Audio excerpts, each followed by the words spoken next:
رکے جب تو سل چیر دیتی ہے یہ، پہاڑوں کے دل چیر دیتی ہے یہ۔ ذرا دیکھ ایسا کہ لالائے فام، سناتی ہے یہ زندگی کا پیام۔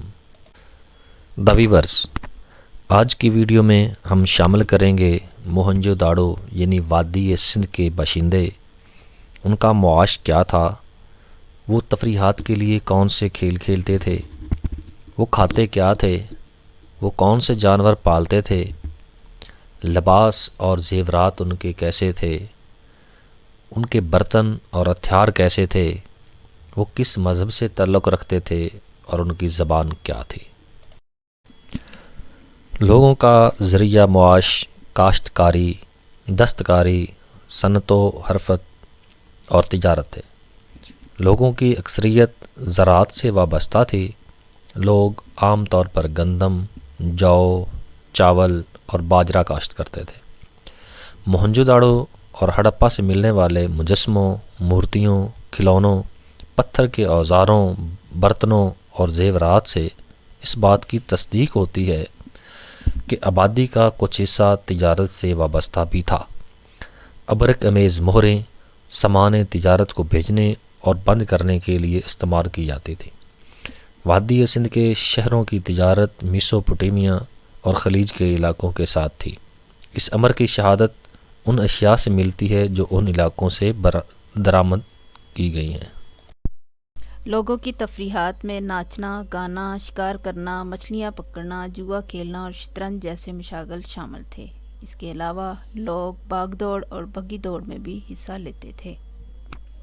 دودھ سے تیار کردہ اشیاء، بڑے گوشت، پرندوں کے گوشت، چاول، باجرہ، کھجور اور پھلوں پر مشتمل تھی۔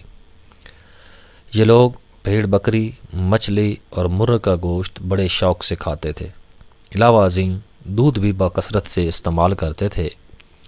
سندھ کی تہذیب سے تعلق رکھنے والے لوگ بار برداری، کاشتکاری اور خوراک کے لیے اونٹ، ہاتھی، سور، بھینس اور بیل پالتے تھے۔ اس کے علاوہ خرگوش، بندر، چیتے، ریچھ اور گینڈے کے وجود کے بھی ثبوت ملے ہیں۔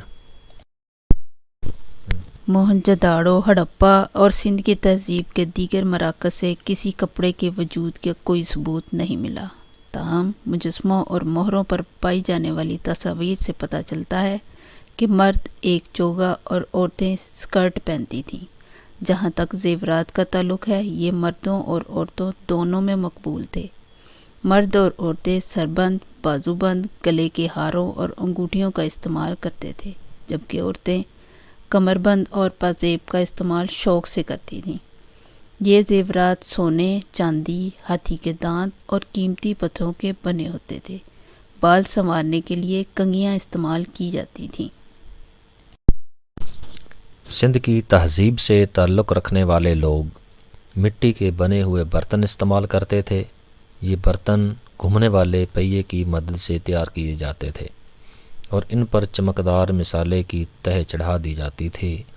علاوہ ازیں تانبے، کانسی اور چاندی کے برتن کا استعمال بھی کیا جاتا تھا۔ موہنجو داڑو اور دیگر جگہوں سے جو ہتھیار ملے ہیں، ان میں ایک 40 سینٹی میٹر لمبی کانسی کی بنی ہوئی آری، تانبے کی بنی 2 تلواریں جن کی لمبائی 45 سینٹی میٹر تھی، کچھ چاقو اور مچھلیاں پکڑنے والی کنڈیاں شامل ہیں۔ موہنجو داڑو اور دیگر شہروں سے جو مجسمے اور مورتیاں ملی ہیں، ان سے یہ ثابت ہوتا ہے کہ لوگ دھرتی ماتا شیوا اور شکتی کی پرستش کرتے تھے۔ اس کے علاوہ درختوں کی پوجا بھی کی جاتی تھی۔ درختوں میں پیپل اور ککر کے درخت شامل ہیں۔ ان کو آسمانی درخت خیال کیا جاتا تھا۔ کچھ اشکال سے ظاہر ہوتا ہے کہ لوگ آگ، ستاروں اور اژدہا کے علاوہ انسانی جنسی اعضاء کی بھی پوجا کرتے تھے۔ سندھی تہذیب کے لوگوں کی زبان کے بارے میں کوئی حتمی رائے قائم نہیں کی جا سکی، کیونکہ کھنڈرات سے ملنے والی تحریروں کو ابھی تک ڈی کوڈ نہیں کیا جا سکا۔ نیکسٹ ویڈیو میں ہم شامل کریں گے لوگوں کی نسل اور ان مہروں کا تذکرہ کریں گے جو وہاں سے دریافت ہوئی ہیں۔ علاوہ ازیں ہم ان کے رسم الخط کا بھی ذکر کریں گے۔ تو ہمارے ساتھ رہیے اور انتظار کیجیے آنے والی ویڈیو کا۔ Thanks for watching.